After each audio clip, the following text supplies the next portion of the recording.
So now this is the match I was looking forward to the most, and this is probably the one that made me actually like consider, like purchasing the pay-per-view and everything. So we have Thekla going up against Starlight Kid, and of course Thekla is the current AEW Women's World Championship champion, so that title's up for grabs.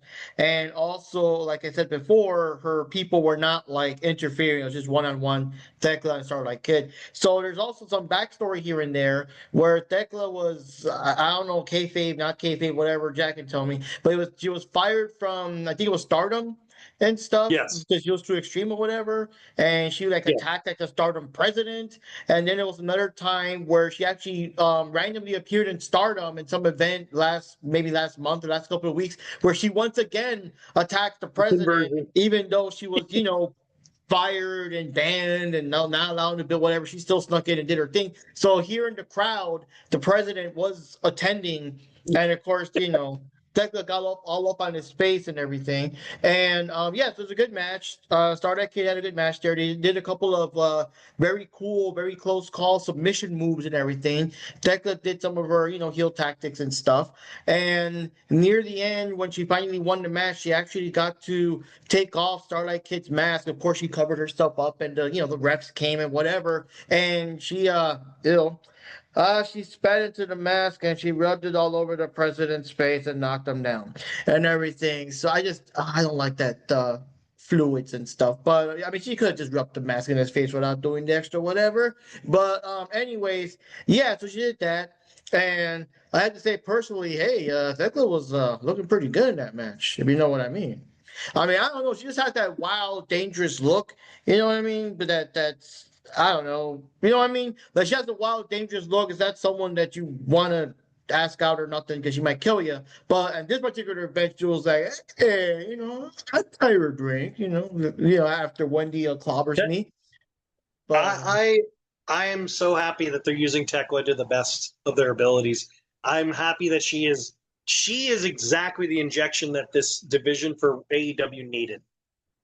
She is a top character, top villain. Obviously, her skills are amazing.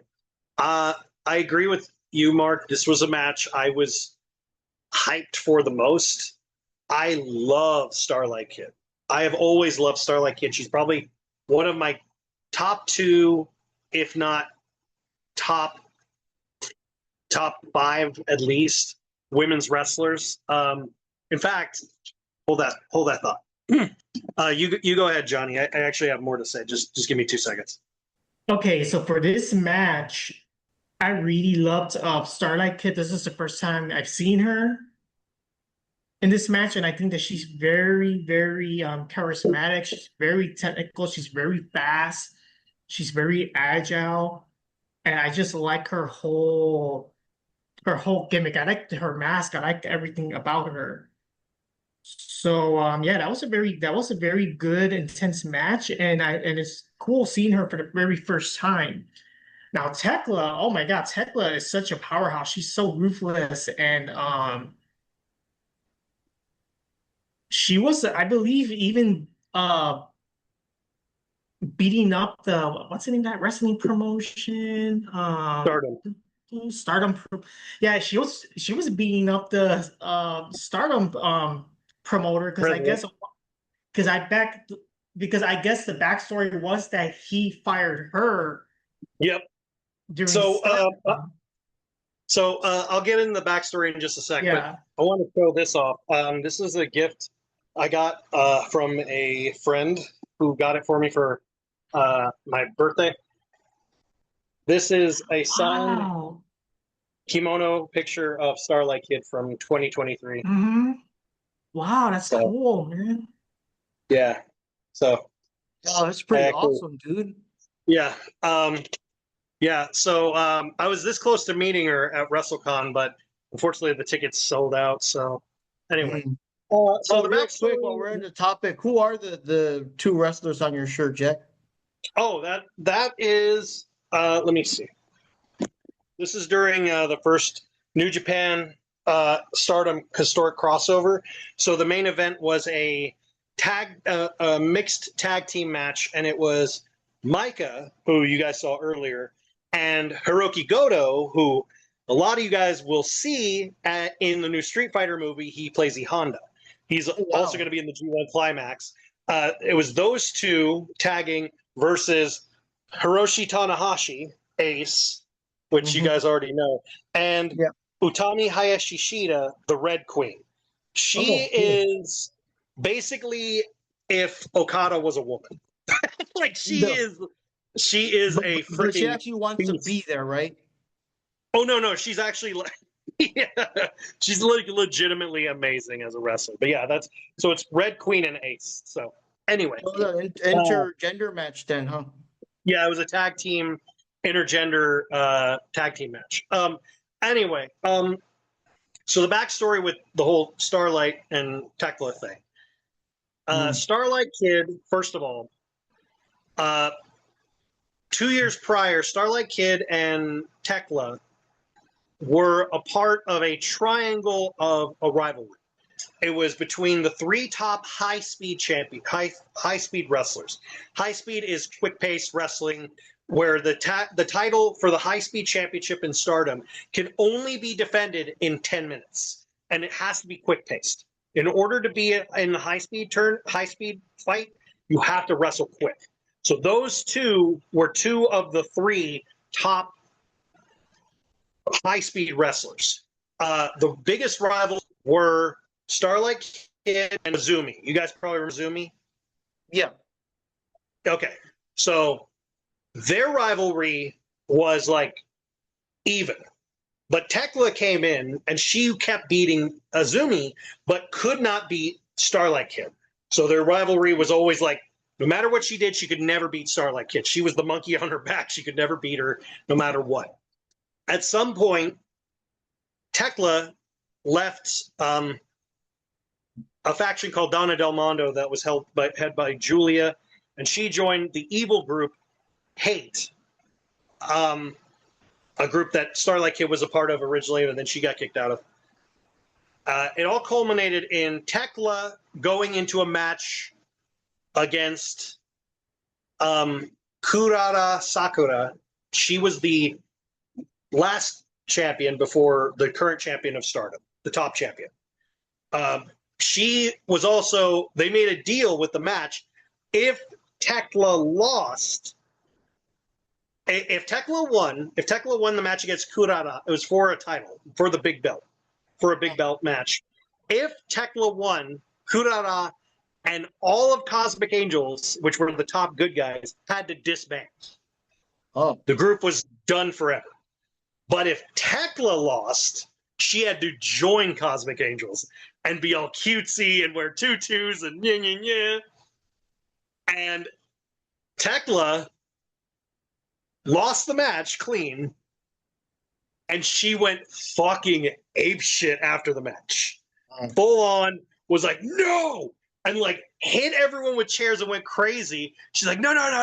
I want a match with you. And she points at the president. The president's like, what? No. And she dragged him by his coat and threw him in the ring and started beating him with the chair. And he literally got on the mic, and like all of Stardom's roster came out and saved him. And he got on the mic and said, Thekla, your ass fired. And then they're like, what? What do you mean? And they're like, he's like, and so they kicked her out of Stardom. So that's how she got fired. She got fired because basically she attacked the president because she didn't like the ending of a stipulation of a match. No, God. But in reality, her contract was up in real life. But that's the storyline. Then cut to when, ironically, I was up in Vegas most recently for the Stardom show they had in Vegas, Stardom American Dream, Star Dream America or whatever. The president came out and was like thanking everyone for coming out, and he said in English like he thinks that Stardom is the best women's wrestling on the planet, and the lights go out. Thekla shows up, beats the shit out of him. Yeah, I remember seeing like the news reports in the videos of that It's one. like, I knew. He's like, you son of a bitch, you fired me, and I'm not. It's like, you thought I was done with you? I hate you, and I will destroy Stardom, and da-da-da-da-da. And then you already know what's been going on in AEW with her and all that stuff. Then she went back to Japan during their last major show, which was Stardom Conversion. And as the president was sitting there, she sneaked up behind him with a beard trimmer and tried shaving his head and chased him out of the arena. And then that's when Starlight Kid came out to defend her. And then, yeah, I mean, obviously, after this whole thing with her ripping off the mask of Starlight Kid and then still attacking the president, obviously, her whole thing with Stardom is not over, obviously. My thing of it is, I think more than likely what's going to happen is I think it's going to be, I think the person that would make the most sense to fight Thekla would be Hanan. Hanan is like the leader of Stars, which are like, they are like Cosmic Angels were good guys. They are somewhat good guys. Stars are like the good guys. Like they are like straight as an arrow. Everything's like, we love everyone. We represent Stardom. We love you all. And then Hanan is currently the Wonder of Stardom champion, which is like their second biggest belt. So I think what's going to happen is more than likely it'll be like Hanan versus Thekla and put both belts on the line or something like that. I think that's eventually what's going to happen. I could be wrong, but I think that's what's going to happen because it also would, or they might build it up by having like, what are they called? The Sisters of Mercy? Is that what they're called? Sisters of Fate or some shit? Of Sin? Sisters of Sin? Yeah. You mean with Julia Hart and Sky Blue? Yeah. So I think they're going to have called now. I think they're going to have Sisters of Sin versus Stars because Stars has a lot of members, and they'll probably have them fight each other, and then like that will build up to a match with their belts on the line. That's what I think is going to happen, which makes a lot of sense because since they already said that Stardom is now shifting with Bushi Road, they're focusing more on more live entertainment and better streaming services. And considering they're still working with AEW, I think AEW is going to help them kind of elevate their product more, which I agree, which they should. Because like to this day, like Stardom doesn't have a normal reoccurring English commentary, which sucks. And I wish like if like New Japan, if AEW can help them with that, I'm 100% behind it. I'm like, hey, you know, if you pay it forward, it's all good. I think that's good. And like I said, Stardom is like the make or break for a lot of the best women wrestlers on the planet came from Stardom for a reason. Yeah. You guys have seen the results of it. You've seen the results over the years. I mean, hell, Io Sky just won the Queen of the Ring, and she's like a god in Stardom. So, that's the thing. I'm like, I also believe that either that will happen, or I also believe it's possible that another theory I have is that I think it's going to be at All In, and I think it would be really cool to do it this way, is to build up, because she's having this whole feud with Stardom, and say, like, have the president say, this is what I would do. The president comes out and says, the president of Stardom comes out, tells Thekla, at All In, I have talked to Tony Khan, and he has agreed that you will be putting your belt on the line by a person both me and he truly respects, that holds principles to the ideals of Stardom and is better than you in every way, and will take that belt off of you, and will be making her AEW debut at All In, Kairi. Think about it. Thekla versus Kairi at All In. Come on. Oh, that'd be insane. The pop alone. Which, of course, you would get so many people to watch that pay-per-view just for that. Yeah, definitely. And then you could have Thekla lose the belt to Kairi, build up a couple feud, have her get it back. You know, you can do a lot with it, you know? And like I said, Tony Khan not signing Kairi would be one of the biggest blunders. Truly. Like, she's like, the hashtag We Want Kairi was trending for like 4 months. Oh, I remember that. Yeah, so like I said, But that's what I would do. I think that might be the next case scenario, what they're going to do, but I could be wrong. But yeah, overall, I love the match. Wasn't as quick paced as I wanted it to be because normally their matches are like, but I understand they got to slow it down for American audiences. But I'm glad you guys liked Starlight Kid because that was what I was really worried about. I'm like, well, they like Starlight Kid because I love Starlight Kid. Yeah. I truly believe she's one of the best women's wrestlers on the planet, and her speed, it gets better when she's in Japan. She's so quick, and she's so interactive with the crowd. That's what I love about her too. But what did you think of the match, Johnny? I did talk a little bit about the match, but yeah, it was pretty good. I did like the seeing Starlight Kid for the first time in the ring, and Thekla is just like, holy shit! Don't mess with Thekla. Like she's heavy. And yeah, it was a very good match overall.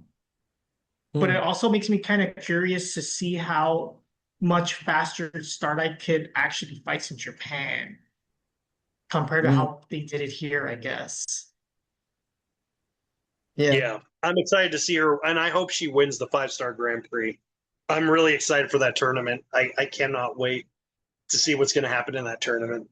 So the next match we got here is now Copeland Cage, Adam Copeland and Christian Cage for the current AEW World Tag Team Champs, I believe, going up against the Dogs, David Finlay and Clark Connors. And yeah, it's a pretty good match. It's good to see them wrestling together and everything. I know one of the previous pay-per-views, it went against FTR, and the stipulation was that if they lose, they would never have to tag team ever again. And to be honest, I'm surprised they won that one because I was thinking like the stipulation is like, okay, they can't tag team ever again. Doesn't mean they can't wrestle as singles. You know what I mean? But no, they still won. They got the title and all that. One thing I do notice, it's hard not to notice, is that I guess Cage can't really go that much in the ring. It's obvious that Copeland is like the powerhouse, the guy that does most of the things, while Cage kind of comes in and, when they're throwing haymakers, or he'll do like a little cheap shot here and there, something to remind people that, hey, I'm in the match too. And then most of it will go to Cope. And he was like the one guy that gets ganged up on by the tag team, and until he like he finally makes a dramatic save to tag in Cope and everything. And so yeah, that's also going on there. But yeah, Jack, you could probably comment on that. I do feel that Cage is kind of like he's a bit limited in the ring. That's why even back in the other days, he was always it was more like Luchasaurus and them doing the heavy lifting for him. He just comes in and does cheap shots and kicking the balls or whatever. And so the big thing is when the match ended, the lights suddenly went out, and when they came back on, we saw the Young Guns and what's his name, and Juice and some other guy I don't know, and you can probably fill in the blank for there. Oh, Ace. Okay. Then the lights went out again, and they came back on, and Switchblade came back, Jay White, and he attacked the guys there. So that was an interesting way to kind of end that. And of course, the big thing that, oh my God, Switchblade is back, he's back or whatever, and hopefully he's used okay this time. We'll see how it goes there. But yeah, what are your thoughts on that, Jack? Okay, well, first of all, I want to say I'm sick of the revisionist history that people are getting wrong, severely wrong, about the Bullet Club, which is that their version of events is that Finlay ousted Jay White and became the leader of the Bullet Club. No, that's not what happened. What happened was Jay White had a match in Japan. If he lost the match, he had to leave New Japan. Then he had a match against Eddie Kingston, and he had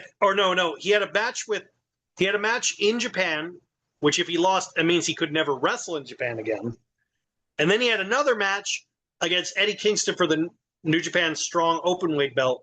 And if he lost that match, he could never be in New Japan ever again.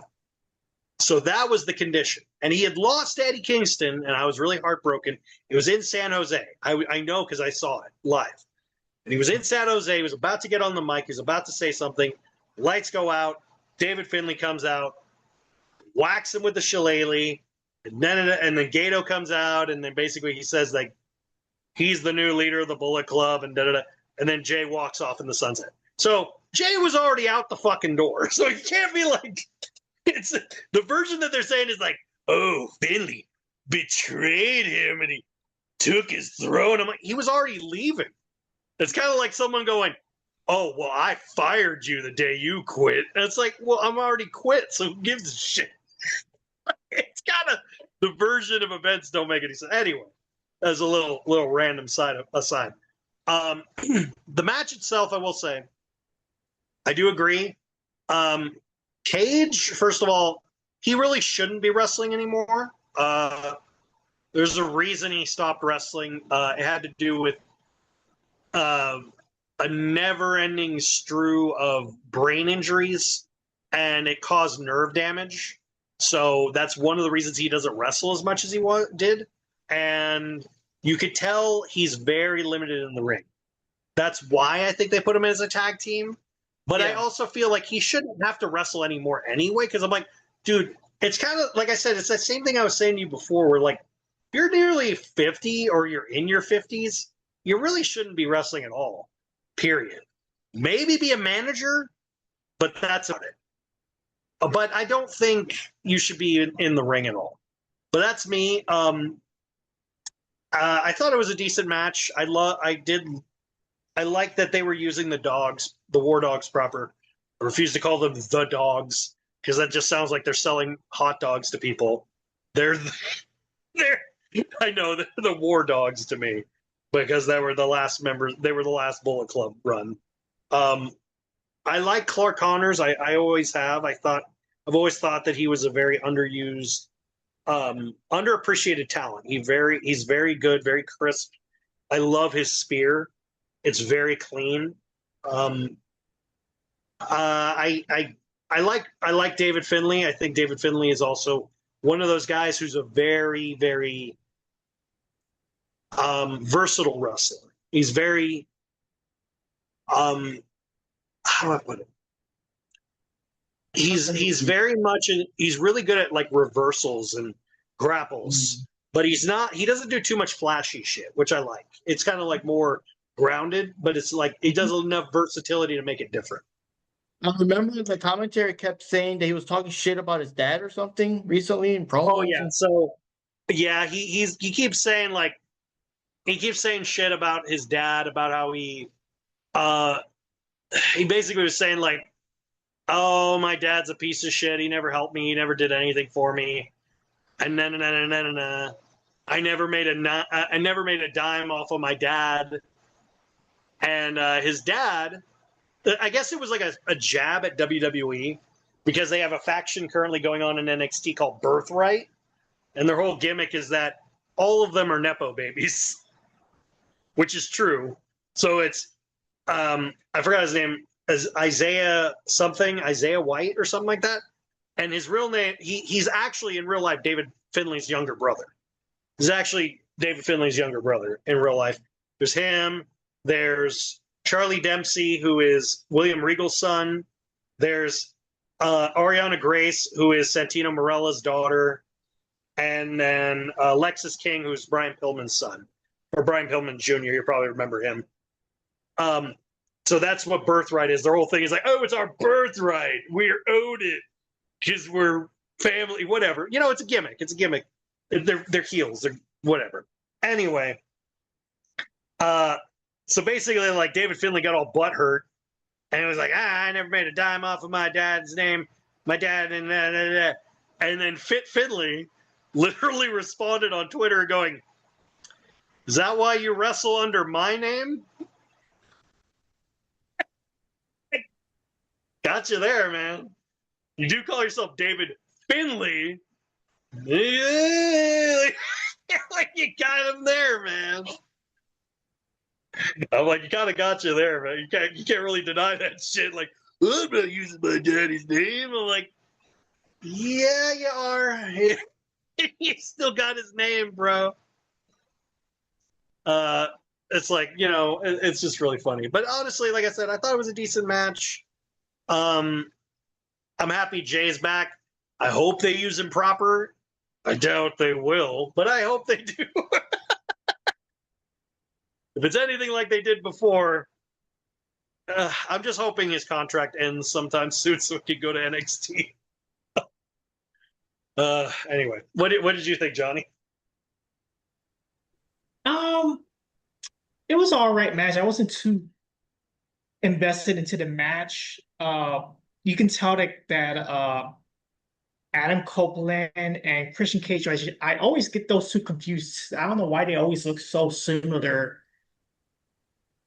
But anyways, I didn't really see much from them. Like it's very noticeable that they're very limited now. Now that you told me the backstory of why, they're not fighting as much as they used to, is because the brain injury and all that kind of stuff. So it's kind of like, yeah, you can already tell that they're not really quite there anymore. And I was just more impressed with the dogs. I know it sounds like a hot dog stand for some reason. I was more impressed with the dogs with David Finley and Clark Connors. I think they both are very talented wrestlers. They have stage presence. They have really good fighting techniques. Like I don't know, they just looked way cooler than they just look way cooler than Adam Copeland and Christian Cage. It's like I don't know, they just seem kind of boring at this point, Like I don't know. What are your thoughts on what's his name on Switchblade coming back, Jack? I remember you weren't too fond of how he was treated in AEW beforehand. I just hope, like I said, I'm happy he's back. However, based off of their track record in AEW, I have very low to minimal hopes that they will use him proper.